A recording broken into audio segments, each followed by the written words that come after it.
Hello, I'm Martin Chungani, and this is Straight Talk. With me today is Mr. Logan Hay. You're the new chairman of the Democratic Party. The old one, Wu Chi-wai, he resigned because all of the opposition members had quit the Legislative Council. You're also a district councillor, right? Now, I just want to ask you this. There is no more opposition in LegCo. Is there a role for the opposition in Hong Kong anymore? Of course, there is a role for us in Hong Kong, I think. There are still a lot of things that we have to voice out. There are still a lot of problems in Hong Kong that need to be solved, and the government didn't seem to know what is those problems. And I think our role is actually to help the people to voice their voices, because, you know, in this kind of political turmoil in Hong Kong, a lot of people lost their hope. And a lot of Hong Kong people, they think, well, there's no need, or they don't think there's any use to actually voice out. So I think it is important still for us to be here and to stay with the people and to help them voice out what they actually want. But you don't have a platform. I mean, well, I think the district council is not really as much of a platform as the Legislative Council. The Legislative Council, I think it is because, you know, back in October or December, it is a kind of a political gesture that we have to do that, because the government disqualified for legislative councillors from the pro-democracy side. Sure. So that is something that we need to do. That is something that we have to do. Then you lost the platform. But then we still have the platform there, because, you know, if there is an election coming forward, then we will be able to keep on talking to the people. And I think what we have here in Hong Kong, what the legislative councillors or ex-legislative councillors have, is not just the legislative council. We got our own supporters, we got our own influence in different areas, no matter it is on the community or it is on YouTube or other channels. The people just think they are those opinion leaders, that they can listen to them, they can talk to them, and they can affect them and influence them as well. So I think the Legislative Council is one of those platforms. And I think, first of all, we're not quitting that platform altogether. We didn't make that decision. We just make the decision that we will not continue in that in this term By of not continuing council. in LegCo, you talk about you can use a YouTube channel and so on. But the fact of the matter is, when there was LegCo meetings with the opposition included, the media would go and cover it, and then more people can see it, right, in the newspapers, on TV and radio and so on. If you just use YouTube as a channel for your platform, fewer people will see it. Of course, I think this is a fair comment. You know, Legislative Council itself is a good platform for people to actually hear you. Now we don't have that platform right now, but still, I think the influence is not just from the television. We can talk to our community, we can talk to our voters in all other ways.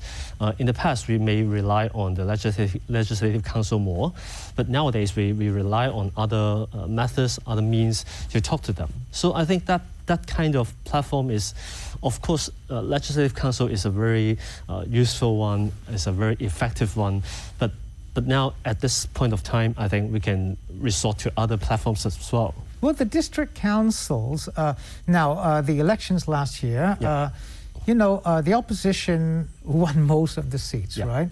So now there are reports that the government or the central government is trying to target the district councils as well, maybe disqualifying people like you and the other opposition members, or, you know, revamping the entire system, you know, so that you will not have that much of an influence, because district councillors can also, 117 seats in the district councils can vote for the next chief executive, right?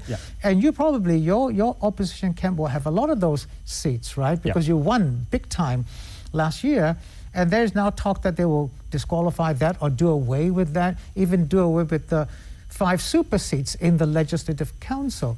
when they have done that, you will also have lost your voice in the district council. So how can the opposition still have a role in Hong Kong? Well, I think they still didn't do that yet. They haven't, no.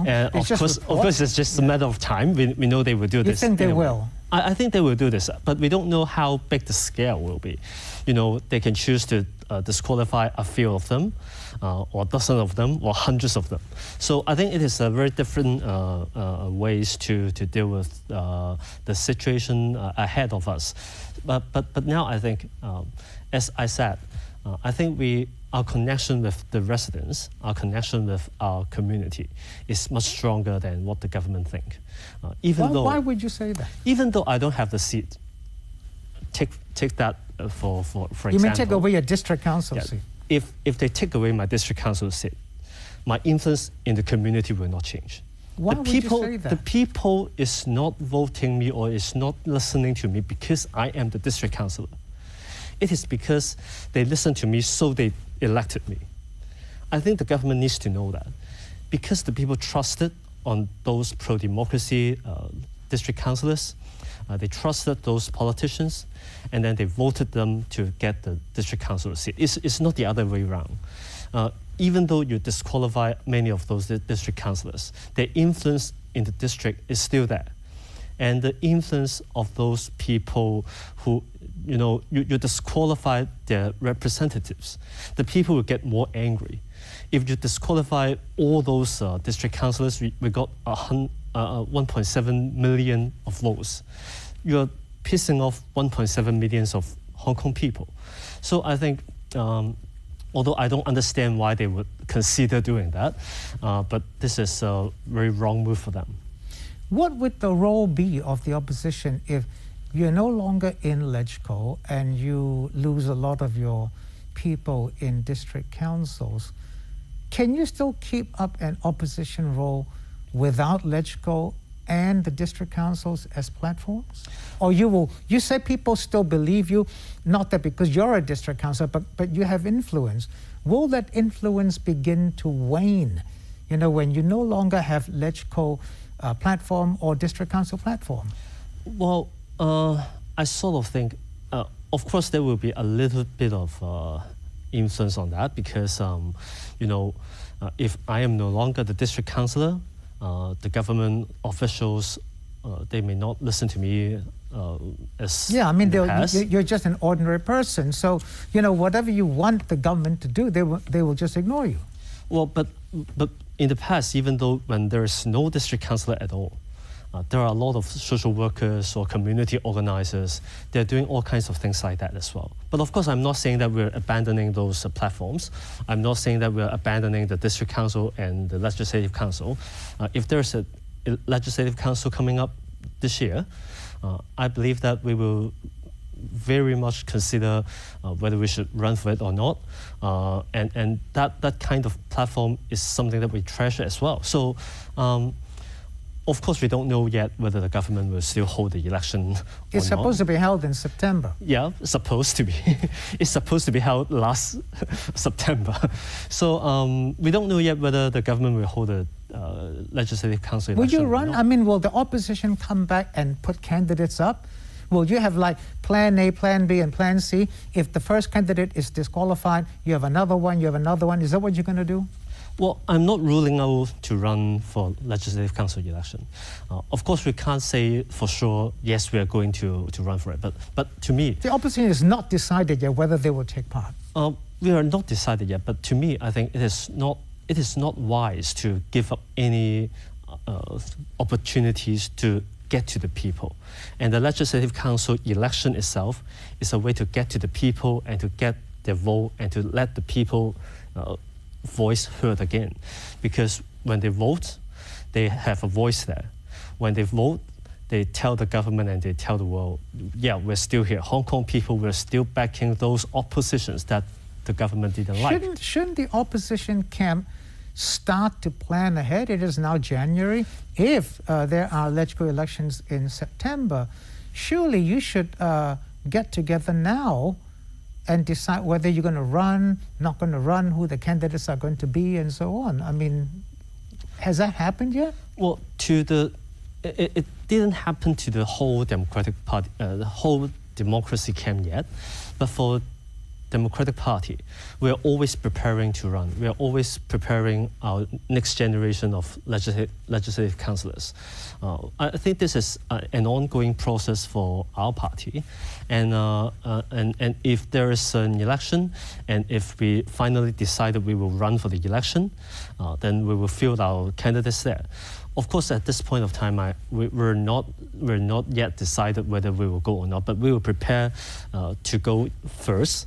And if we decided we're not going to go for the election, then we drop that. Why would you decide not to go for elections? Well, we don't know yet because, to me, just as I said just now, I think it is not wise to give up any platforms or any opportunities to let the people's voice being heard. So, of course, there are some other things that the pro-democracy side or our supporters have because they think that Legislative Council is no longer useful. You can't block the bills, you can't block the governments, and the government is not listening. So some of our supporters really get sick or they get tired of the Legislative Council process. All right. So we will have to listen to that as well. Quick break, see you soon to go away.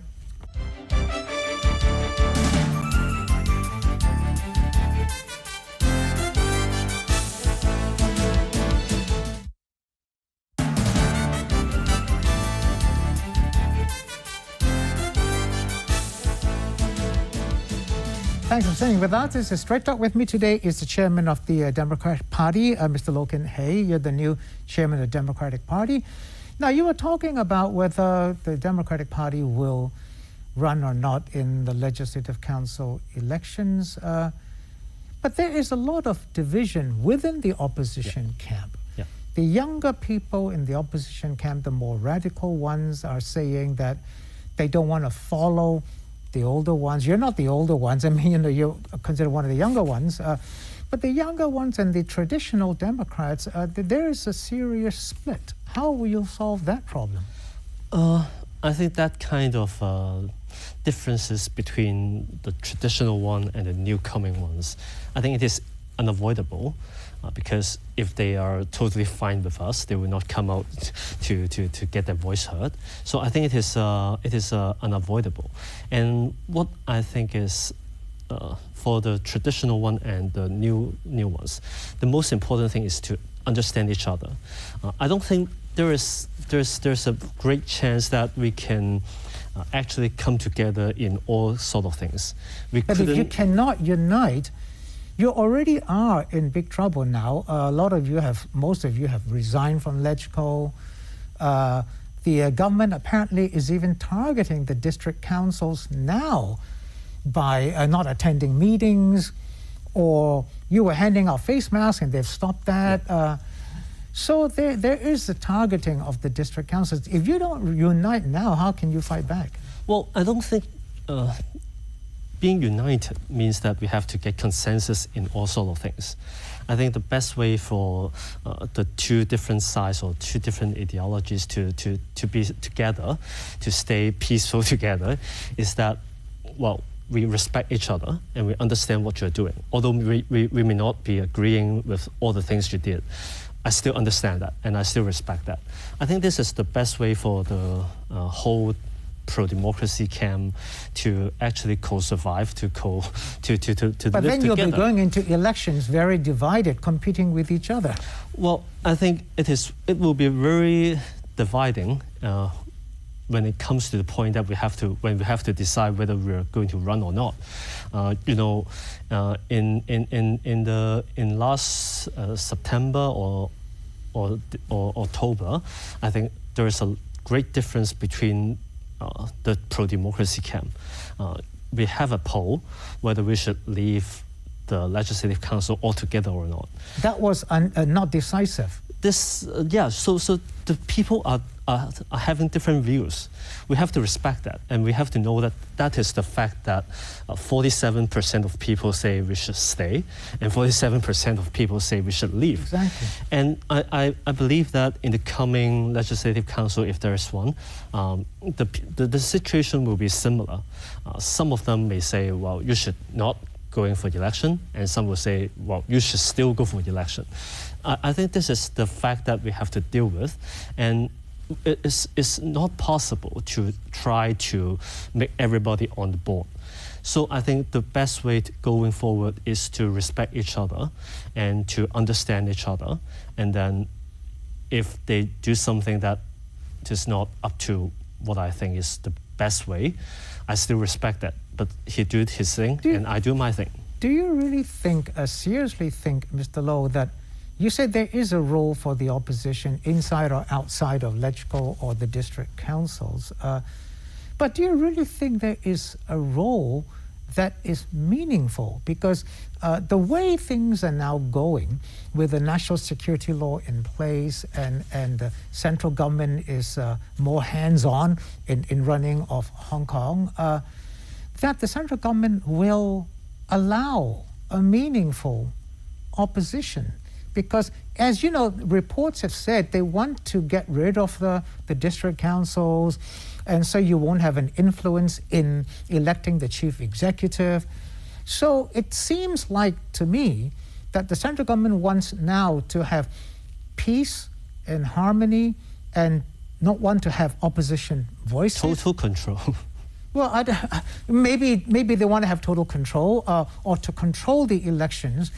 Given that situation, is there really a meaningful role for the opposition? I think the role for the opposition is now greater than any times in Hong Kong. It is utmost important for the opposition party to be existing in the Hong Kong in the future, because I think I'm expecting to see a long era of darkness in Hong Kong. It's a dark times in the history of Hong Kong, and what we have to do here as an opposition party is to keep on the momentum and to keep the faith of the people. So no matter we're in the council or not, that role is still important. You say it's dark period. What is causing this darkness? Well, you know, when there's a national security law in place, and it is threatening people. But if you don't break the law, then nothing happens. But it threatens you. It still threatens you. You know, when you just hold a placard with nothing, with a white paper, the police will still say you're violating the national security law. When you're doing crowdfunding, they will say you're doing money laundering. All sort of things. Could you not do any of those things and be a loyal opposition, as some people have suggested? Well, I mean, there are certain things, there are certain red lines, whether you like it or not, you have to accept. I think to my party, at least, we didn't touch on those red lines altogether from 1994 till now. We respect the one country, two system, and we hope the one country, two systems to work. And nowadays, we just think one country, two systems is not working as it should be. So what are you opposing? Tell me what you're opposing. Well, the Chinese government, the central government, they're still doing a lot of things in Hong Kong. You know, the Central Liaison Office and the Hong Kong Macau Office, they have the say in Hong Kong local affairs, and they said it is mandatory and it is acceptable by the basic law, which is not what we have been understanding about. If you tell me that in the past 27 years, all the people in Hong Kong, including all the government officials, understand wrongly about the basic law, then the problem is on the central government. It's not on us. But you know, this didn't happen before. All of these things suddenly came, the tightening of red lines, the national security law, the disqualification of 4 legislative councillors, and so on. All of this happened arising from last year's protests. In hindsight, was that right to protest in that way? Well, I think it is a response from the people. I can't say it is right or wrong, but the problem is still there.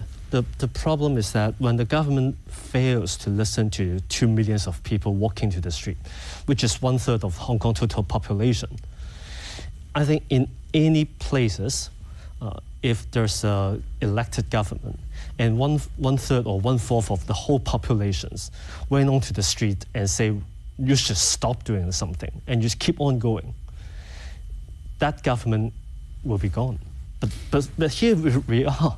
We still have Carrie Lam, we still have Teresa Zhang. Everybody is still there.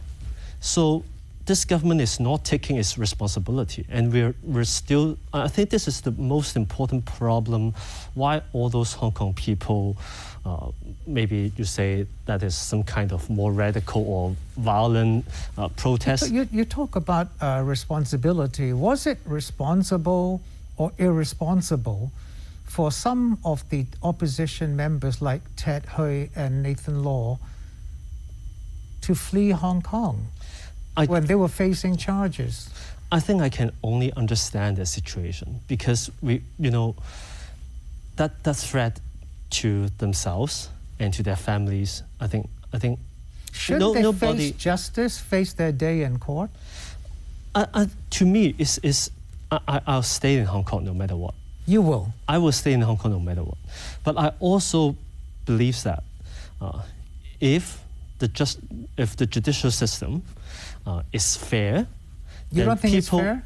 Then people will not be scared. But nowadays, I think the judicial system, I am in doubt of that. Well, you talk about the judicial system. You yourself have been arrested. Yeah. From last year's protest at the Polytechnic University. You have been arrested and you are facing a charge. You haven't gone to court yet, right? Yeah. I have been to the court for a few times. But the trial is not started yet, right? No, not yet. Exactly. So, you say you don't know about the judicial system. Do you believe in it? Well, I really don't know because nowadays, I think a lot of Hong Kong people started joking. Whether or not you will be convicted is not because of the evidence here, it's just because who the judge is presiding your case. You don't believe in the judges anymore? Some of them. I think we have a lot of questions about the judicial system. We have a lot of questions why somebody is jailed before being convicted. We have a lot of problems. They're not jailed, they refuse bail. Yeah, but they're still jailed. So I think there are a lot of questions here. And for example, Joshua Wong or Agnes Chow, are those really serious crimes that needs months of detention or months of jail? And at the same time, some trial gangs they can get bail at the same time. You can't say. I've got 20 seconds left. Is your political career, will it be over if, for example, you're convicted and you go to jail? No, it won't. I'll still be in political. My seats may be gone. The district council seat? Yeah, but I'll still be the chairman of the Democratic Party. All right, okay. Thank you very much. See you next time. Good evening.